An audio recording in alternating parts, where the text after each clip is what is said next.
Well, hey now, everybody. It's the Rob from Kiss 106 and 103gbfrocks.com. Here with my tag team partner in podcasting. Please, everybody, welcome to the show, Jerry Valeri, baby. Good luck to you, beastie boy. Hey, what's up, pal?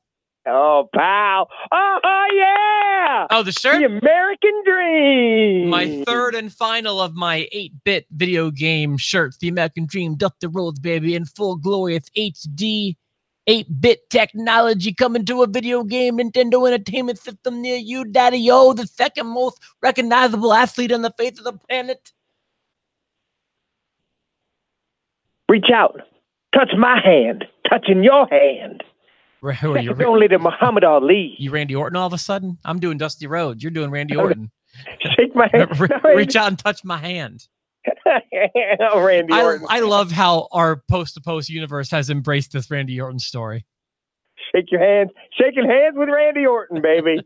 So gross. His appearance on SummerSlam was absolutely pointless. There wasn't a lot that I will complain about because I really enjoyed the show. So I'll say the one thing I was just like, this Randy Orton stuff. Like, what was the point of him coming out just to turn around and walk away? I was going to say, wasn't that all he did was just come out and walked away? Now that I think about it. Yeah, it was totally like, yeah. He didn't shake anybody's hands on the way out. Yeah, really. Like at least, start do your gimmick, get your stuff in. So, damn, pal. I want to start by saying congratulations on the Lock of Destiny. That was as nail-bitery as it can get. I was so man. And then when because it came down to the last match. And you know what?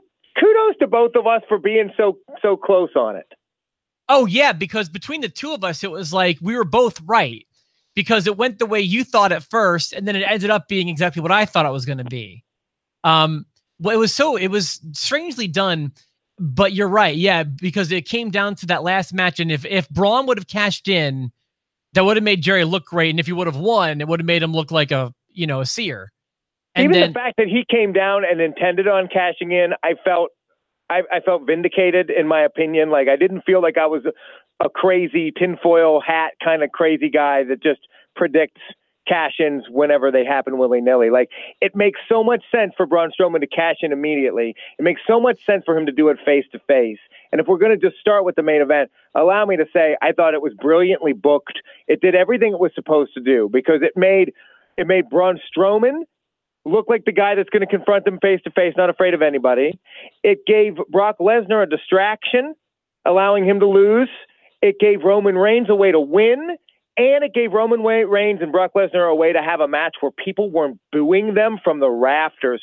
Putting Braun Strowman out there kept people from booing this thing out of the building. I believe that in my heart. Yeah, they still had a pretty sizable, like, you both suck chant. And there were some, but I mean, the amount of Roman Reigns chants were encouraging, if you want to use that word, depending on what your angle is.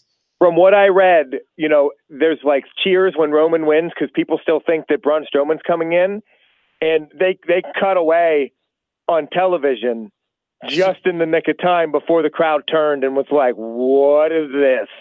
That's the now I never even sat and thought about it this way, but Jerry, you're right. The way they booked it was like they kept it so intense, and the live crowd would have been thinking. In fact, I was thinking the whole time too. Why are they cutting away so quick? I thought it was going to be a cash in. And yeah, they didn't give it a chance to turn sour. As they cut away, the last shot is a big wide shot, I think, or there was one in there. And you see Roman Reigns in the corner with the belt, and you see Braun Strowman just crumpled up in the corner, kind of recovering from the beatdown he just took from chairs and the briefcase, indicating like he can't cash in right now. He's been Brock Lesnar. But by the time the crowd finds that out, we don't see the boos. I read that they rained the boos down on Roman Reigns like we would expect, but the WWE got their TV moment. They got the moment they wanted. It's brilliant. It really is brilliant. And I think a good cap to what you said was a brilliantly written feud between Roman and Brock Lesnar, the way they worked the fans. Yeah, but everyone keeps telling me I'm an idiot and that it wasn't brilliantly booked and that we all just hate Brock and we want him to go away. I don't think anyone has said that you're an idiot. I think that everyone just said that they really needed a champion that was a little more present. And you're going to get that now. And I think it's going to be more enjoyable at the house shows. It's going to be more enjoyable for TV. We have AJ Styles. He's there every week. Boy, that was a good match too. Holy cow. Yeah. So, okay. You used the word great earlier. I didn't think so. I thought SummerSlam was good. And I'm going to give it a grade accordingly. I've got a grade in my head that I'm ready to just, I don't even want to sway it. It's like not on the line of this and this. It's like, I've got a letter for it. I've got a letter too. And I'm not even going to try to change your mind. I don't think you can change mine. I'm ready with my letter. If you're ready with your letter. You want to do it on 3? 1, 2, 3. 3. B. A. You give it an A? I give it an A. I really do. I looked down that whole list, and for me, and I watched all the wrestling yesterday. I watched NXT, and then I did skip through a lot of the kickoff show, if I'm going to be fair, but I watched all 5 hours of SummerSlam. Like I watched it. The things I thought I weren't going to be interested in, they found a way to make me interested in. Finn Balor coming out as the Demon. Nice touch. I wish I could get behind that. I just liked it. They kept it short and sweet. Ronda Rousey, short and sweet, and doing it. I mean, sure, I didn't like the fact that she looked like she was going to team up with the Barbarian and the Warlord later in the night. But her makeup, she looked like Barbarian and Warlord. Like I was waiting for Mr. Fuji to walk her to the ring. It looked like she'd been making out with Finn Balor in the back and getting the demon makeup all over her face. Maybe she was, pal. But it was good, pal. And I love everybody steps it up. Nobody gave a lackluster performance. Everybody was wearing their best, new, fresh, and so clean duds. Everybody had a new outfit. Even the Bludgeon Brothers were wearing new digs. Like everybody brought it.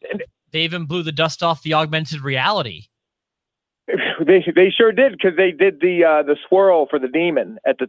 Well, they did way more than that. There was a whole, like almost every match had at least one entry. At least. I mean, that was the one where I was like, whoa. That was my favorite, but Carmella's dollar signs were cool. New Day's pancake power was cool. Just like any sort of match graphic. They had some Empire State Building stuff in there. It was all, I kind of dig the augmented reality, but I will say 2 things. While I like the augmented reality, I greatly miss the pyro. I think that's probably a universal opinion. I didn't miss it. I didn't even really notice it until Brock Lesnar. When Brock Lesnar goes, rah! There was no pyro. I was like, wow, you're at least give it to Brock Lesnar. It's the most glaring to me still at the very start of the show when they're trying to build that excitement, and they used to start with the 9 seconds of pyro, and it would just, be so glorious and fun to watch. Now it's just like, it still feels so empty to me at that start. You know what? If they want to save money as a company, that's fine. But I think for SummerSlam, which is clearly your second biggest show of the year, the big 4 should get pyro. I think just pay-per-views in general should get them, personally. Pay-per-views could get them for sure. What did you think? The only thing that kind of made me think maybe a B, but I went with A after some dusty finishes. Pun intended with your shirt. The New Day Bludgeon Brothers, what a cop-out. Some of the dusty finishes made sense, but that one didn't to me. That one needed a winner. I feel like this is part of the justification for why I give it a B, is that you got to remember the main show, and I watched a half hour of the pre-show, and the main show is 4 hours, right? Yeah, 4 hours. I lost track, dude. I watched NXT. Dude, I was just watching wrestling from 3 o'clock on. You gotta keep that in mind, man.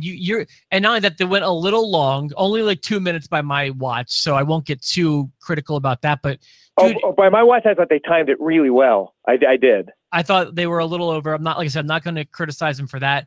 But you're asking us to sit for 6 hours, and I sat for 4, and you got to make sure you got 4 hours of stuff to give us if you're going to ask us to do that. Like, I think only WrestleMania should be that length of time. And even still, there was only one moment match where I was bored. No, I mean, part of the middle really dragged for me. You know, I don't know. There was some matches where I don't know. It just felt long sometimes. I thought it started out perfectly. Started out with Dean Ambrose's music. I mean, what a hot start. We were dancing in the Valeri house. That was my match of the night. That first match was my favorite. That was such a good match. Is it my match of the night? I went back and forth because I really loved the Miz Daniel Bryan. I know they can do so much more, but I really like that match. Boy, really? I wouldn't even put that second, or I don't even know if I'd put that third. I would give it third for sure. I thought AJ and Joe did a really good job, but there was no finish to it. Who's your daddy? Yeah, no, I liked AJ. I liked that too. And I mean, that's a finish. That's kind of what I expected, something to prolong this angle. Yeah, and I love it. I just loved so many of the matches. They were so good. And I thought that, I mean, there's maybe even two more matches I could put in front of it. I thought that, boy, one's going to take you by surprise. I thought that the main event was what it needed to be. It was intense. It was short. It was explosive. It told a story. Like it was productive. Like it was what the main event should have been. And Braun involved the crowd. That was great. And then I thought that, boy, it's going to sound really stupid, but for what it was, using that same kind of scale of what we're trying to accomplish here, I think that Ronda and Alexa did a fantastic job. I thought they did a really great job too. I think that they weren't the best women's match of the night. I thought the triple threat was a great match, and Becky Lynch snapping at the end was really great. No, that was a contender. I'm going to give it to the Raw side personally. By the way, I didn't notice until last night. I mean, what happened to Charlotte's boobs? Holy cow, man. Well, didn't one of them explode? I guess she must have really re-upped on them because they look 3 times as big as they used to. She was over pumping them and they exploded, and they gave her more tire, I guess, for her to pump it up even more. Here, Miss Flair, here's more tire for you. Right.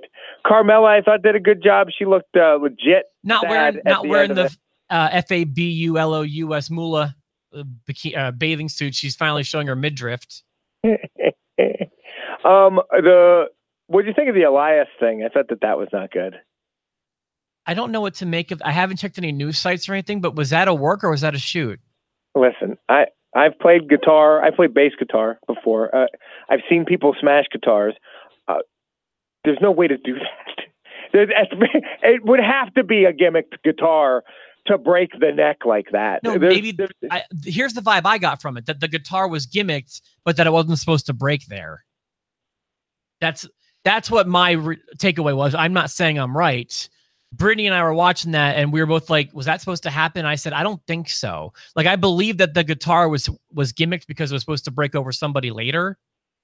But yeah, I don't know. I mean, like, he broke it before he could even play it, and then he just kicked the stool and pretty much said the F word and then went off the stage. Yeah, see, I don't think that was supposed to happen like that. It felt like a work to me, because that's really hard to break the neck of a guitar. But what was that? That doesn't make any sense, though. Why? What would that have accomplished? I don't know. Where was Bobby Lashley? I know. That was weird. That was just weird, and I just ignored that even happening. You didn't like the demon, did you? I want it to be a reason. I want there to be a storyline reason as opposed to it's a big event. You know what I mean? He didn't do it for WrestleMania. In a way, he did it part of a story. You know, Corbin's been making fun of him for being small and beating on him, and he comes out and Corbin sold it perfectly. I mean, kudos to Corbin for selling terrified. He's like, I don't want to. No. I didn't sign up for this. Yeah. No. I mean, he put the demon over, and he should get a lot of credit for it, because, I mean, more than just taking the pin, he sold the character. He made the demon someone to fear. Sure, I agree with that. I don't know. Like, sometimes I see the demon and I'm like, yeah. And then sometimes I see the demon and I'm like, oh man, really? And I guess I got that vibe last night. Yeah, personally. What else is worth talking about? Well, I mean, I saw you on social media upset about Kevin Owens getting squashed so fast by Braun. But I wasn't upset. I wasn't upset. Like, people were like, "Oh, that never should have happened." I read people saying that they're misusing Kevin Owens. No. As a fan of Kevin Owens, I'm so bummed out. He got damn pal. He got squashed. But it makes sense in the story. It makes total sense because he was coming out later in the night. You know, if he got worn out from a match just a few hours earlier, I don't think that would make a whole lot of sense. You know why I changed my mind immediately when Kevin Owens came out? I was like, I don't care what my predictions are. I don't care about the Lock of Destiny. I want that Kevin Owens shirt. KO in the bank. That shirt was awesome. Does it exist? Can you buy it? No. At least not because it was a one night. It was on one night only. That's like like last year, the New England Patriots had a bunch of Super Bowl shirts that went to Uganda. That happens every year, pal. Every year, pal. And of course it's the Patriots ones that went to Uganda. Yeah, the Patriots went to Uganda. No, what do you think about? I heard that Kamala's rocking some Patriots gear. He's got the Patriots gear. What I think about what? The KO stuff. Did you like the squash? You liked it all? Well, I wouldn't say I liked the squash. It was, again, when you factor in things we don't know when you're watching the match, it makes a lot of sense. It's fine with me. It's all story. I'm telling you, I was so caught up in all of it, in the augmented reality. Like, they show the matchups, the entrances, the outfits, the clothes. Coach reminded me a couple times why I don't want Coach on there as much as I want Renee anymore. Yeah, I agree. He was not good. Hey, this was a point I wanted to make a few minutes ago when we were talking about the pyro and stuff. I said there was two things I really miss, and one of them was the pyro. I never got around to my second thought. The second thing I miss, and it's really noticeable to me for the other pay-per-views, like not the big four, but I mean, even last night. So like back in the day, up until just a few years ago, really, every pay-per-view would have like a unique set. And now they all just look the same. And that drives me crazy. They do it all with the video boards. Like, they put the logos all over the boards. And I know exactly what you mean. Even tables, ladders, and chairs last year, they hung, chairs from the rafters, and they have tables stacked. Remember the TLCs where they have all the ladders? And I'm trying to think of some of the more memorable ones. Like the first breakdown had like a road construction motif, or like, I don't know, I remember like a Judgment Day that had like a Vegas motif. And like, they all, I mean, every single one had some sort of motif. Backlash would have like those swinging pendulum things. Like, every pay-per-view had some sort of differentiator from another show. And I miss just the sets, the pyro, just the appearance of the care they would give to the set. They've improved so much with, I think the ring posts. And even now with the ring apron, they've got the digital ring apron, but they're relying so heavily on the digital stuff that they're not, you're right, they're not making the works of art out of the entrance like they used to. That's a really good point. It's not something I missed, but now it's something I'm going to miss. Yeah, I miss it big time, especially when that pyro's not going off. And, Michael Cole welcoming me is not the same as those big explosions, I guess. So those are some things that I miss. What else is really worth talking about here? Oh, by the way, going back to Charlotte winning again, 7-time women's champion. Seven. She's been around for what, 3 years? Yeah, 7. You know what I mean? I'm just saying, pal. Well, if her boob hadn't exploded, we might be to 10 by now. You don't know. Do you know who I noticed wasn't on SummerSlam at all? Who are you talking about? Asuka. Guys, I'm telling you, the Asuka thing's over. It was over at WrestleMania. Listen, it's one thing for it to be less than it was, but the word over, it's over. Like, she wasn't there. I know. And I didn't notice it. I didn't notice it either. After the show, I was just like in a post-wrestling haze, and I'm watching Storytime, and after Storytime, it's just like Asuka commercial comes on. It's just like a 5-second like Asuka, and I was like, yeah, she wasn't even on the show tonight. That's a great point. No, I listen, and I said it right on the day we did our WrestleMania recap. I was like, it's done. It's done. And what made me so mad was just how happy she was. that the streak was over. You know, I even forecasted her career taking a real downward slope, and she's just hugging and happy and beaming and smiling. And I'm just like, oh, this is not do it the Becky Lynch way. Yeah, just go out swinging, throwing them into the walls and stuff. That's even James Ellsworth had a better exit. He really did. She's just going to kind of go away with the whimper.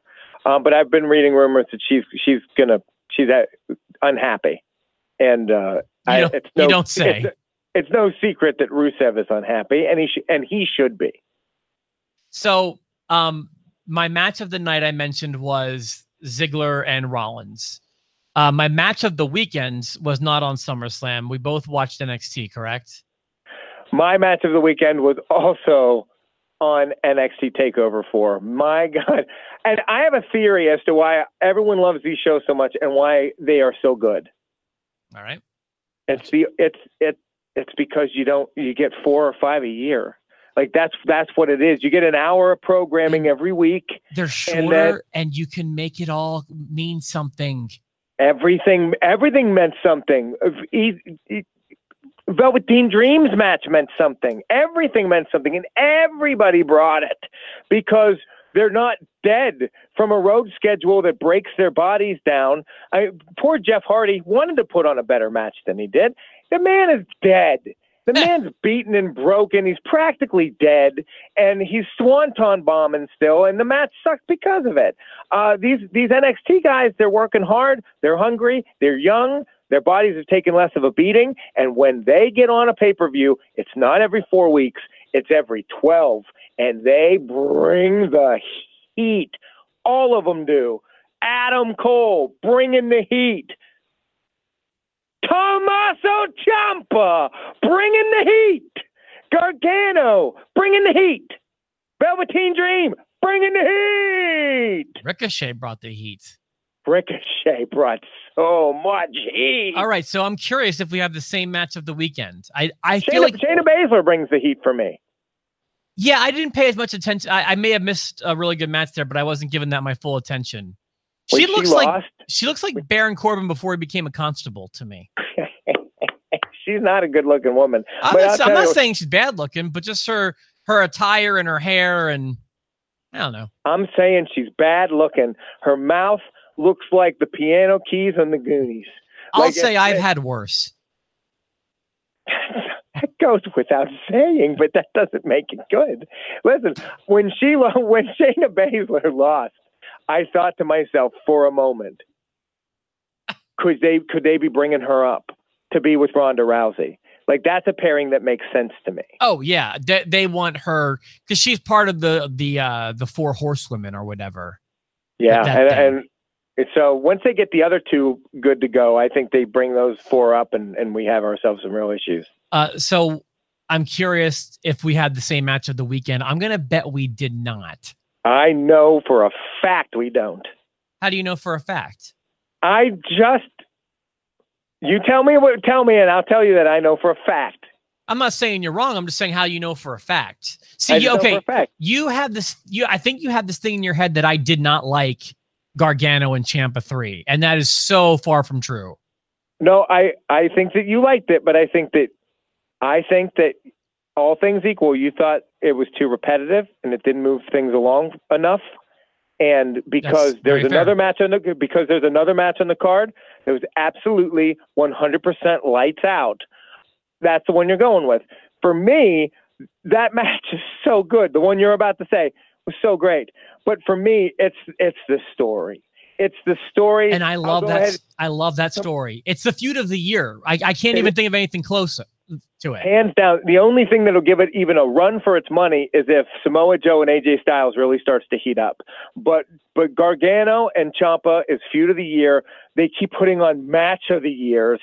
And I absolutely loved last night. I was a little confused. I thought this was the time for Gargano to win the championship and like put a bow on it, but it doesn't seem like they're going to. And so I see your point as to like a little bit of exhaustion, but it was an awesome match. It was my favorite match of the night and of the weekend. Yeah. Now you're about to say something different. Am I right?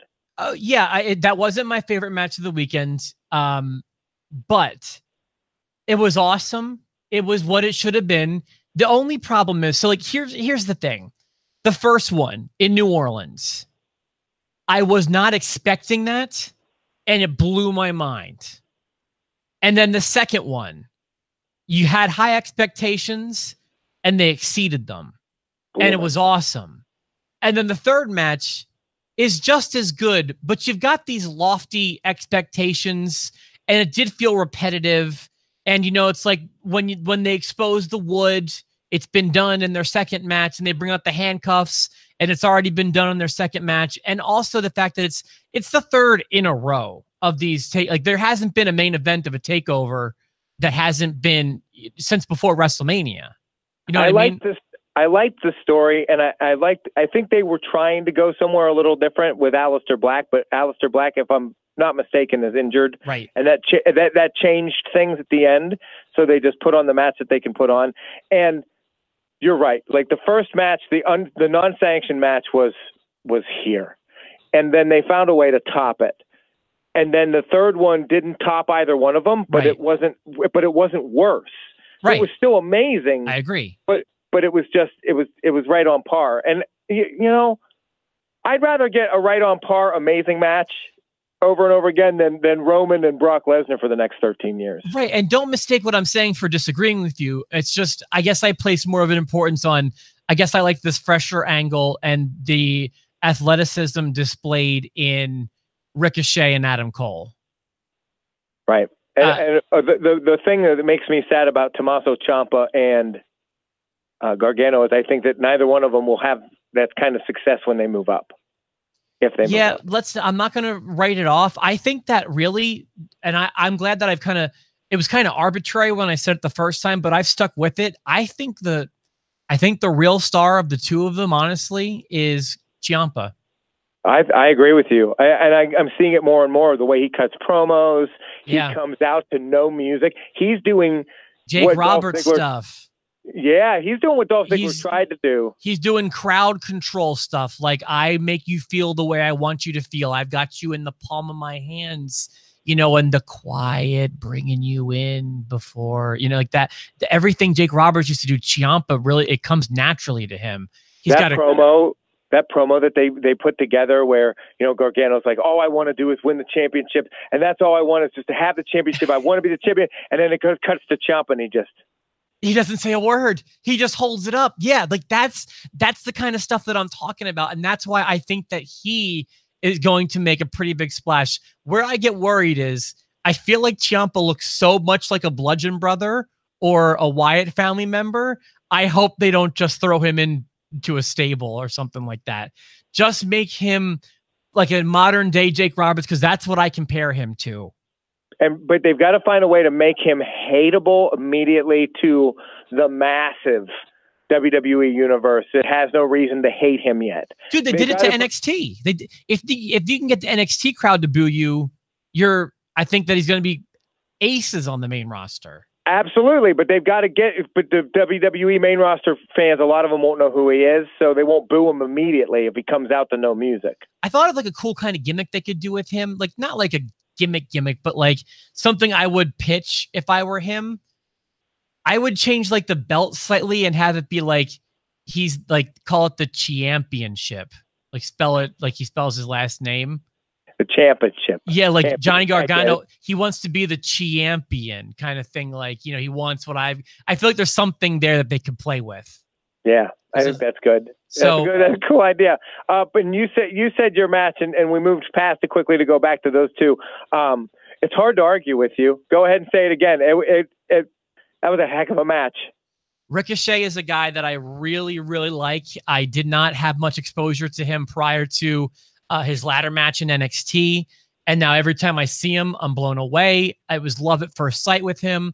I love his style. I love what he does. He's so capable. He's so agile. He's so fun to watch. He's exciting. And my God, that exclamation point that was that super kick out of a moonsault. Upside down super kick, baby. That's the move I've been thinking about all weekend long. And if I have to pick a second move from the weekend, it's that double inverted superplex thing that Dolph took from Seth. That looked super painful. There were a lot of times where I was like, oh my goodness gracious. Yeah, I don't know. And I just dug, I'm not as, I like Adam Cole, but I'm not as huge a fan really as everybody else is.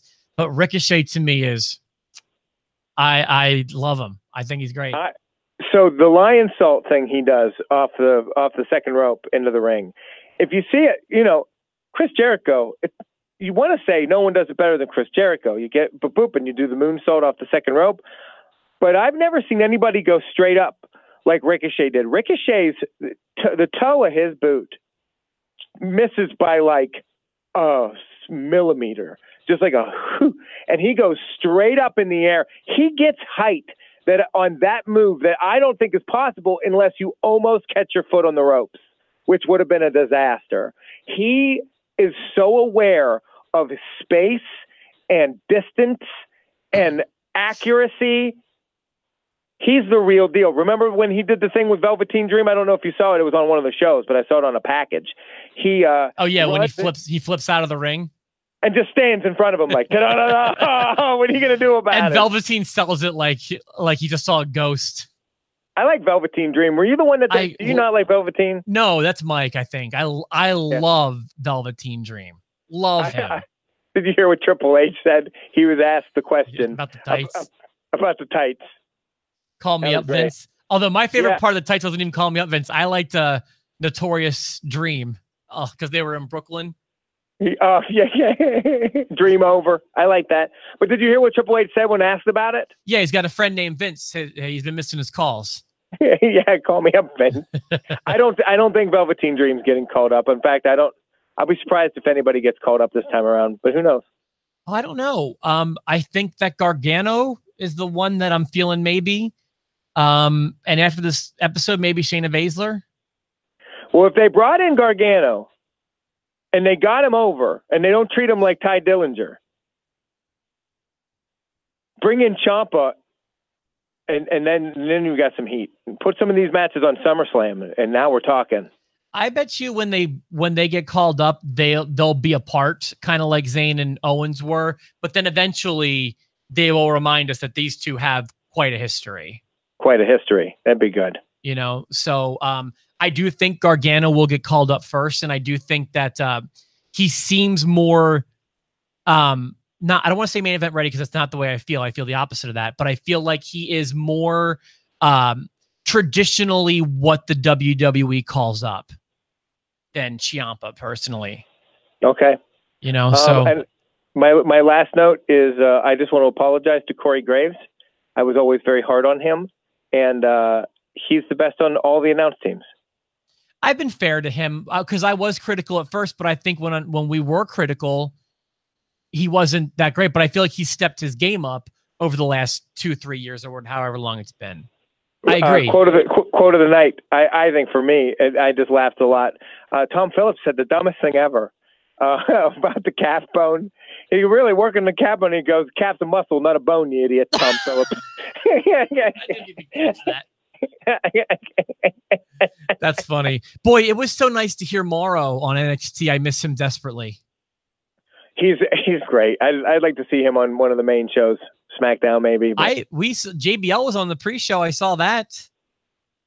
I bet you he's done bullying people. I didn't see Sam Roberts this weekend, which made me happy. No, Sam was there.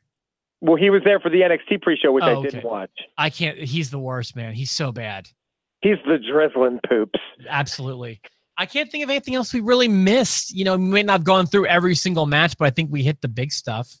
Normally, when I give an A to a show, you end up getting offended, but it doesn't sound like you begrudge me my A. No, I thought it was a good show. I just thought it was long, and that's going to be all of them, man. An A show, it did have it. I mean, it has exciting moments. I don't know. I looked moments. It had the thrill the whole way through for me. I told you I was only bored for one match. Like I really enjoyed it. I haven't put up a fight about this one. This isn't the next greatest Royal Rumble. If you give it an A, you explained it. I'm not. One letter grade isn't too far off. And now we're not. By the way, we're not far away from Hell in a Cell. And by the way, Much closer than I thought it was. The 16th, is it? Yeah, less than a month. Yeah, that's still it's a month in wrestling. I think it's 4 weeks. You're not thinking A- or A+, just A? A. I just give it an A, like Alvin and the Chipmunks. Didn't you give Takeover New Orleans an A? I bet I did. I mean, that's still, to me, head and shoulders the best pay-per-view. I don't know if we count that at the end of the year or not, but to me, like, that was an A, and I gave that an A. I'm really conflicted about our posties this year because I feel like a lot of them could go to NXT, and we've never done that before, other than the Better Luck NXT time. But NXT's been, I mean, they've been. Better Luck NXT time is still for the main roster. You have to be on the main roster to get that. Here's where I'm conflicted, because I think, I don't really know how to classify this, but one of the greatest feuds this year has been Miz and Daniel Bryan. But I feel like you kind of need to include stuff from previous years, which I think is kind of okay, since it's kind of all coming to a head now. It's okay. It could be that could be feud of the year. I thought about that too, but for me right now, there's no better storytelling. There's no better heat. There's Gargano and Champa is just, I mean, it has me. I want to see these two fight all the time. I'm with you. You know, it's just, I just can't, I'm not criticizing that. I've left it all on the table for that match. I really liked it. It just wasn't their first two for me. Right. No, I get it. I see what you're saying. Anything else you want to mention before we wrap things up? I'm excited for tonight. I mean, theoretically, the second biggest Raw of the year. I'm excited for tonight too, and that's a sign of a good pay-per-view. It's got me wondering who's going to do what's going to happen. You know, you got Ronda Rousey coming out as champion for the first time ever. You're going to have Reigns. Yeah, Roman Reigns is champion. Braun Strowman. Yeah. No, you're right. Like you're right, because I'm excited because, you know, maybe the call-ups, you know, it's kind of the beginning of the new chapter in like a day after WrestleMania kind of way. But you're right. They also left things to be interested in for. So yeah. Yeah. All right. I'm going to play the music then. Thank you for your help today. I appreciated all your feedback. I respected all of your opinions, even when we disagreed, which really wasn't anything too deep. No. So, all right, guys, let us know what you thought about SummerSlam. Give us a letter grade. Do you think it was closer to a B or an A? I'm curious, anyone out there is going to be like, oh, I give it an F. I bet you there'll be that one person. Well, if you give it an F, I'm going to go Samoa Joe on you and your family, and I'm going to go to your house when you're not there, and I'll be your daddy. Who's your daddy?